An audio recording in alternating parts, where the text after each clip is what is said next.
Hey y'all, it's your boy Rico. And Sam, we've been trying to keep our videos pretty lighthearted recently, and I think that it's been unintentional but also intentional because we both know that there's obviously a lot of stuff going on in America, specifically against transgender individuals, and it's hard to talk about, and it's scary to talk about, and it's scary to think about, and um, we didn't want anybody to think that we were just ignoring it or trying to act like it's not happening or that we didn't care. Um, but I don't know. We waited some time to talk about it, and I think that it's time.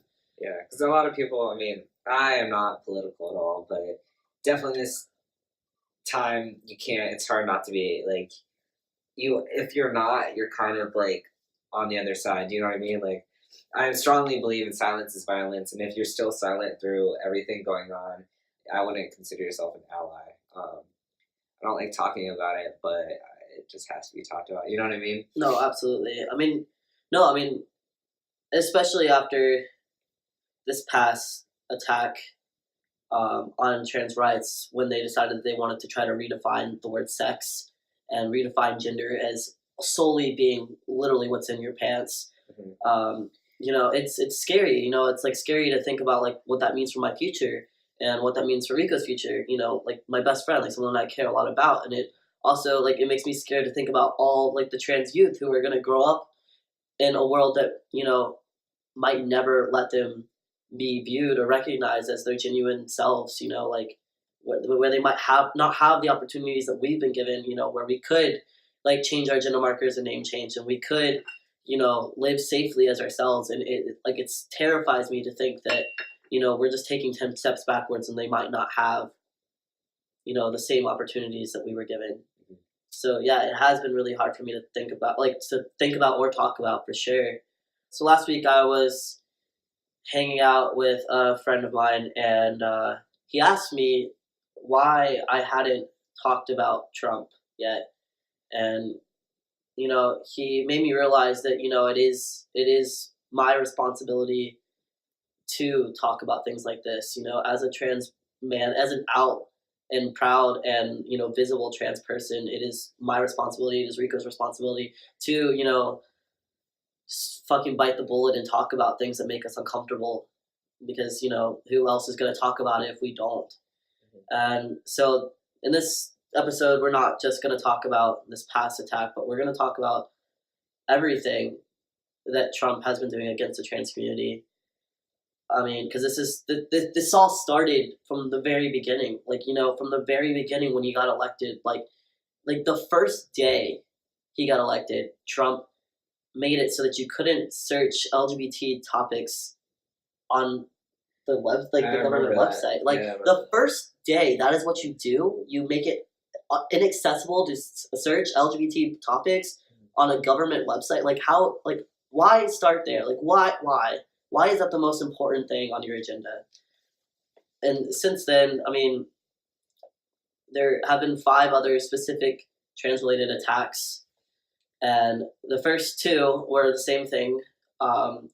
He tried to ban trans people to join the military twice. Both times were ruled not okay, and wow, I'm actually super upset. I didn't think I would be. Yeah, so the first time he tried to say that it was because trans people would be too much of a liability and that we would cost too much. Yeah. It's like trans people have been a part of the military since the beginning of the military. You might not have known that they were there, but they've always been there. And they say that there's only like 10, maybe 15,000 trans people in the military.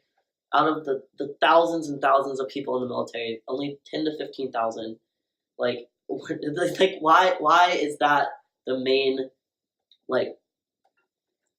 scare that you have, is that the trans people that are serving your country are going to cost you too much money? Why is it a thing? Obviously that's not the main reason. After that, we had to deal with the bathroom bills. Yeah.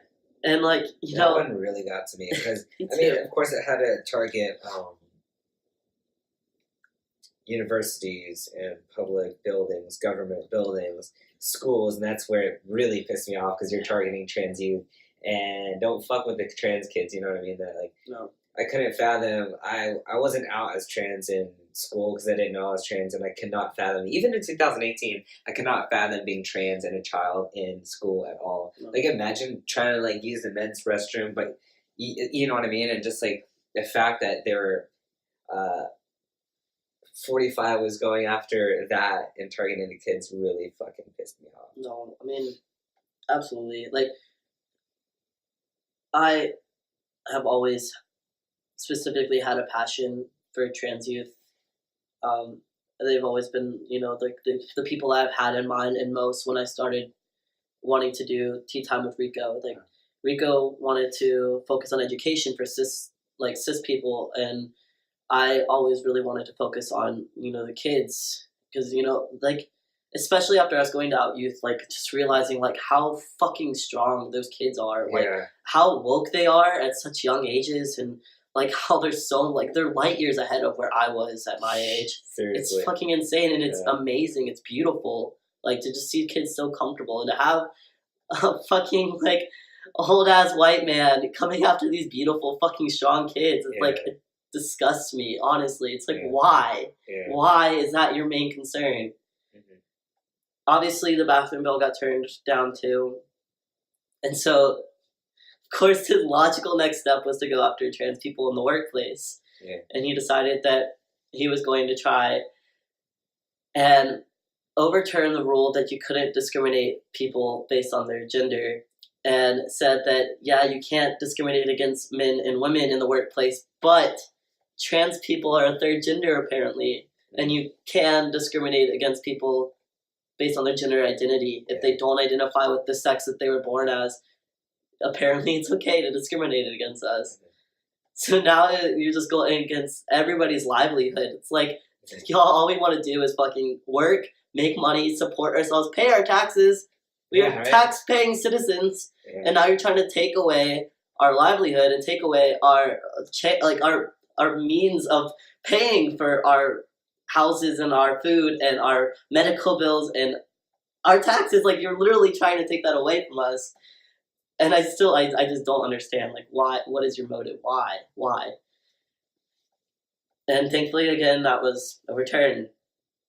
And now, you know, as of a couple weeks ago, you're literally trying, he's literally trying to just, like, literally just erase us. Right. And And on top of trans people, also, like, erasing intersex people. Because they, you know, he wants to only focus on the sex organs that you have. Because that's, like, black and white, male and female, right? Well, what about intersex people? You know what I mean? Yeah. And apparently, if you can't figure out what sex that person is, they're going to do a DNA test, right? Yeah. Yeah, they start to do all that. And I know that's not really going to happen because that's way too expensive. It's just more bullshit just about him building a wall and the Mexicans are going to pay for it. He's been saying that for years now. You know what I mean? But the fact that he is spouting this off. It's like, it's not even what he's specifically threatening to do. Like, the thing that sucks the most, it's like, because a lot of the things we know that it can't happen. Like, a lot of the stuff we know that it's too expensive. It's, you know, there's too much going on. Like, none of these things are specifically ever going to happen. But the thing that is happening is he's creating a movement of people that are, like, making it their fucking goals to just strike up, like, put a wedge between the trans community and the intersex community and everybody that is cis and het and white, and, like, just trying to further, like, divide us and further separate us and further, you know, like, make it so that we're, like, second class citizens.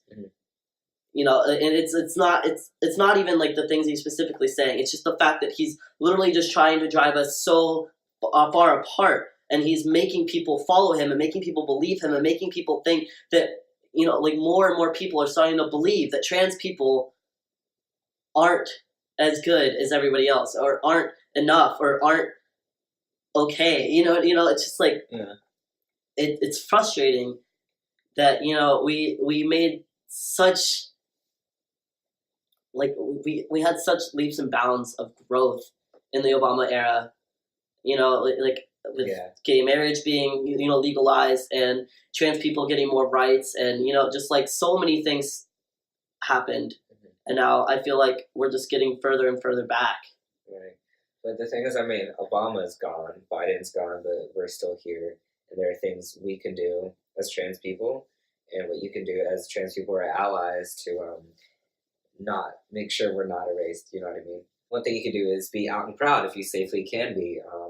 Speak up for other trans people if you hear some bullshit going on. You know what I mean? It's almost like we understand if it's not physically safe for you to be out where you live.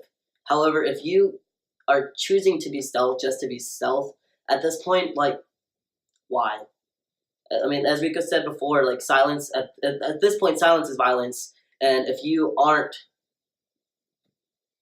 choosing just to be stealth, then you need to, like, honestly just stop. Like, you need to be fighting for your sisters and brothers, your siblings, your trans siblings, like everybody under the trans umbrella, the intersex people, like everybody. Like, it's not okay for you just to be stealth anymore just because you can. If it's safe for you, you need to take a stand, just like all of us do. Things, especially right now with the gender and like sex trying to be redefined. I've specifically been trying to focus as much as I can on getting as many people's gender marker and name change as I possibly can. But I can only do that in Travis County. I can only help people here where I live. A big thing that you can do is, before anything else changes, before they change the laws and all the rules with that, if you know how to do it in your area, do it. Yeah. Make a post, help your friends, help anybody in your community that is trans that wants to get their name and gender marker changed. Help them. Yeah. Walk them through the process. Send them messages. You don't have to go with them physically. Just send them like a list of everything that they can do in their town. And also, from way back when, we had an episode for those that don't live around here, like the basic steps. Actually, it's really detailed, like step-by-step process on what to do. That was during our ABCs of Trans series. There's a whole category in it on the YouTube channel. It is letter L in the ABCs of Trans for legal name and gender marker change. So that could be a first step for y'all to figure out how to do it. Yeah. Definitely, I would hop on that if you are able to financially, legally, blah, blah, blah. I would start changing that shit, because who the fuck knows what's going to happen. No, honestly, I mean, for me, like, in Travis County, I've gotten the process down to an hour and a half. An hour and a half to change your gender marker and name change. That doesn't mean like going to the DPS and changing your license and your social security card and your birth certificate, but an hour and a half to actually get the final order to make it happen. An hour and a half of your day. It's not that long. Yeah. Like, just make it happen. Yeah. Like, just start there, help other people do the same thing, it's like, just support your friends and like help your friends find access to hormones, to gender therapists, to like just get the ball rolling for as many trans people as you possibly can as soon as you can. And also, hopefully, again, if you're legally able to vote. Today we're recording a little bit early and it's election day, so it's a little bit late, but hopefully y'all voted. It's important to vote. I guess what we're trying to say is just like, this is a scary time that we're living in, and it's up to us to, make a change and make a difference and to help as many people as we can. And it's time for us to not just be bystanders in the situation, just watch and listen and, get upset about it, but keep it to ourselves. And, it's time for us to actually talk about it and make a change and just like do something to better the world. It's not okay for us to just sit back and like let it happen anymore. We have to do something about it. So please, if you're able, be visible, help people that aren't visible, help your trans youth kids, volunteer at a local LGBT youth center, help these kids, talk to these kids, make them feel safe, make them feel better, like do something. It's not okay not to do anything anymore. Yeah. Well, if you like this video, you know what to do. Please like, comment, share, and definitely subscribe. And of course, we're curious to your thoughts, so feel free to share them down below in the comments. And we'll see you next week, y'all. Bye.